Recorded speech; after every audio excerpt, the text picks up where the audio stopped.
Alrighty, guys, welcome back. Earlier, we were discussing Deion Sanders not traveling to make recruiting visits, and now we're going to be talking about Nick Saban's insights on name, image, and likeness and the college football evolution.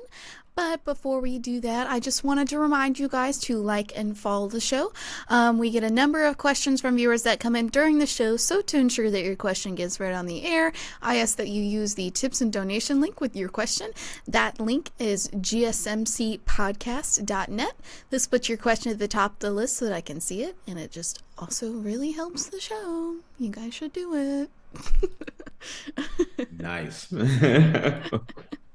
I wish we could have like recordings of like us behind the scenes during breaks and stuff like that, and then put up like a little montage of the things that we do when we go on break, because Tate just popping Skittles. Just getting my Skittle fix on. I haven't had Skittles in years. Like, I bet you haven't had Skittles in 15 years. I'm not really a Skittles person, and it's because I used to love the sour Skittles, and the sour Skittles used to like erode the inside of my mouth. Whoa. Because I would eat so many, because of the sour coating, like the tops of my mouth would. I've never even had sour Skittles, so I have no clue what you're talking about. They were good. But I do love sour. Like those Sour Patch Kids and all that stuff. The last time I was back in the U.S., I thought I was about to OD on some sour stuff. I went to a grocery store, and it was like sour palooza. And I just started grabbing. Oh gosh. So I have appreciation for the sour ones, as I'm working on a couple more Skittles. Alrighty, well, while you work on that, we'll dive into our second topic of the day, which is Nick Saban's insights on name, image, and likeness and the college football evolution. Dan Weltz, Ross Dellenger, and SI's Pat Ford dive into the ever-evolving landscape of college sports with a particular focus on Nick Saban's recent comments on name, image, and likeness. The trio began by dissecting Saban's bold stance on name, image, and likeness and its implications for the future of college athletics. Dellenger provides firsthand insights into the atmosphere of the congressional roundtable, where Saban's remarks stirred significant discussions and debates. The conversation then shifts to the college football playoff as Dellenger updates listeners on the proposed format changes. The favored 5+9 structure without automatic buys sparks speculation about its potential impact on playoff dynamics and conference representation. Amidst the discussions on football, the hosts take a moment to explore the culinary delights at the Big 12 tournament, offering a lighthearted interlude to the intense sports analysis. Throughout the episode, the hosts intertwine their sports insights with flavored discussions about the latest coaching developments and potential landing spots for sought-out candidates like FAU's Dusty May. Amidst the strategic debates and predictions, the Andrew Tate Show will offer a unique blend of sports analysis and culinary appreciation, catering to diverse interests within the sports community. So, okay. First question. How do you think Nick Saban's outspoken views on name, image, and likeness will influence recruiting strategies for college football programs? I was just going into and just thinking about some of the things that have come out about Nick Saban leaving, and how he was looking at things and saying, even by the time the game was over, they were eliminated.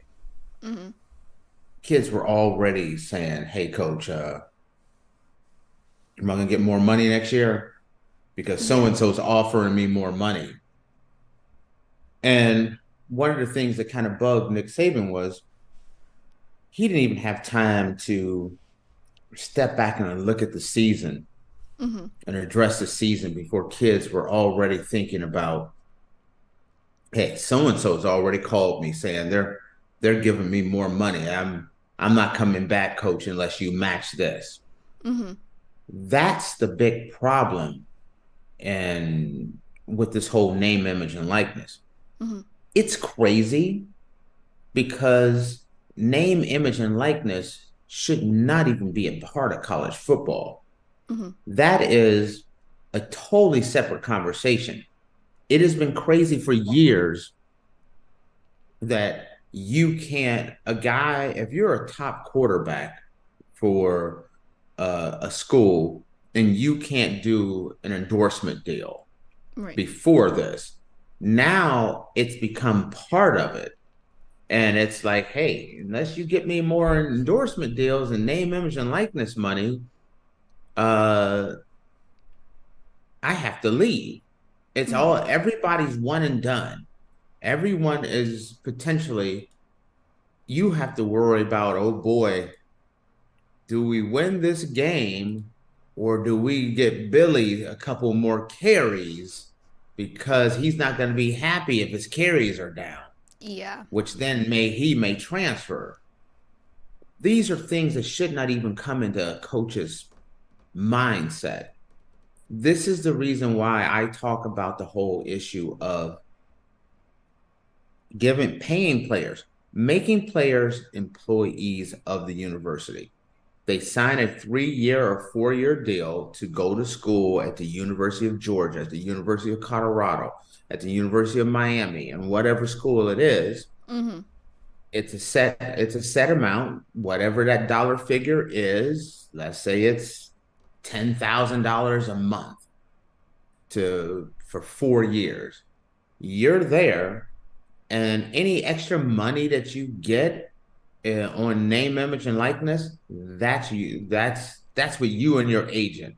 The coach should have nothing to do with, does Billy get an auto dealer sponsorship where he can actually do commercials, or if the local, feed and fuel was going to do an endorsement with the offensive line so that they can get some name, image, and likeness money.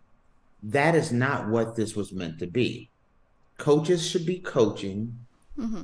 Let the agents in, and that's what they should have done years ago. Let the agents in. The agents can go out and get people endorsement deals, but the players are under contract where they have a set amount. And and I know there are some people going to hear what I just said before and lose their mind. So I want to clarify something. I said, let's say you pay them $10,000 a month. That sounds like a lot of money. Mm-hmm. But when you realize that a quarterback nowadays, a starting Division I quarterback, the money's starting at $1 million, $2 million a year for a guy to go there. $120,000 for a starting player isn't a lot of money, especially when you look at an SEC team that, when you look at endorsement, sponsorships, ticket sales, television contract, and everything else, are making hundreds of millions of dollars every year off of the players. Giving the players a $7,000 to $10,000 a month contract where they're locked in for 2 to 3 years, it's worth it, and you eliminate all this craziness. Mm-hmm. That's the reason why I'm pro paying the players. What about the schools that can't afford to do that, though? Then you don't do it. Then you don't. I mean, this is the conversation that we're having right now. Mm-hmm. You don't realize this is going on right before your eyes. Mm-hmm. If you're Buffalo University, do you think they can get the same deals that a Georgia can get? No. No, not at all. Mm-hmm. Georgia has the money to bring in the big name, image, and likeness deals, so they're going to get better players. the University of Akron, the University of Buffalo University. They don't have that. So they're not going to be able to sign someone for $7,000 or $10,000 a month. So the right tackle at Kent State University, maybe he's only getting $1,500 a month, where a starting tackle for the University of Georgia, he's getting 10 or 12,000.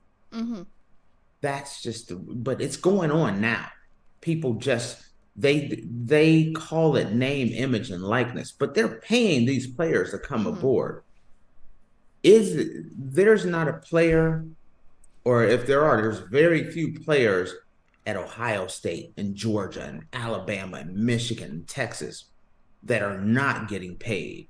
And they're getting paid a whole heck of a lot more than $7,000 to $10,000. You know what I mean? But if you did it more on a, and and talk about evening out the playing field. This is what I was talking about earlier. When you're talking about the NCAA rethinking things and coming back, imagine if the NCAA just said, listen, all Division I schools have, they can give this many players scholarships, they can only pay this many players, and the salary range is from this to this. Then everyone is on an equal playing field. Everyone's salary for the 2024 season is this many $1 million. So Georgia has that, let's say it's $10 million. I'm just using that as a wide number. And, you know, Kansas, the salary is $10 million and everyone else's is $10 million. Then you would start seeing who really are the better coaches, who are really the better teams. That's the reason why parity happens in the NFL so often, because everyone has a minimum they must spend and a maximum they can exceed. And everything must fall in between there. And we're headed that model. That's where college football needs to go to, because you cannot keeping the teams into a name, image, and likeness Cold War, where it's like, oh, hey, coach, Texas has offered me this. It's the end of the season. Saban's like, wait a minute, I'm just trying to get over this loss, and you're already telling me you're leaving if I don't give you more money? That would turn anyone off. So, yeah. Does that make sense? It does. And honestly, you kind of feel bad for a lot of these college football coaches who are like trying to work hard and build up a good football program and everything like that. And then, you know, people are like, well, this college is going to pay me more money if I go over there. So peace. See ya. There are coaches that have been coaching for years. Chip Kelly was the UCLA coach. And he's like, the heck with that. I'd rather be an offensive coordinator at Ohio State because I don't have to deal with no more of this name, image, and likeness stuff. I can just go coach my position. There are tons of coaches that are in college that are trying like crazy to get to the NFL. So they don't have to deal with the name, image, and likeness. That's how bad this has gotten. The NCAA this is why they're having these hearings, and government doesn't want to step in right now because it's not politically the right climate for it. Right. But something has to be done. I agree. So. Next question is, with the proposed changes to the college football playoff format, how can conferences like the SEC and Big Ten adapt their strategies to maintain competitive dominance? Well, the SEC and the Big Ten already have dominance. Yeah. They're going to, they're the biggest, richest conference of them all. They're the one bullying everyone else in college football, trying to adjust the college football playoffs so that they're getting more teams in. that they're making now. It's been approved. They're going to get like 58 to 60% of the money for the college football playoffs. They're still trying to work on that. Hey, the Big Ten and the SEC winner automatically gets an automatic bye. So they already have all the benefits and all the advantages. The conferences that are at a disadvantage are the ACC and the Big 12 and those Power Fives. With the way things are being adjusted, the SEC and the Big Ten are just stacking the books against them. I know that's kind of a little bit different about what your question was, but that's kind of the way it is. Yep. So, all right, now it sounds like we're about to get to the fun stuff. Enough of this heavy college football stuff. Alrighty, guys. Well, we're going to take a quick break, and when we come back, we're going to dive into our Friday special of dating horror stories. So make sure you guys stick around. Tate's going to eat a Skittle. We'll be right back, guys.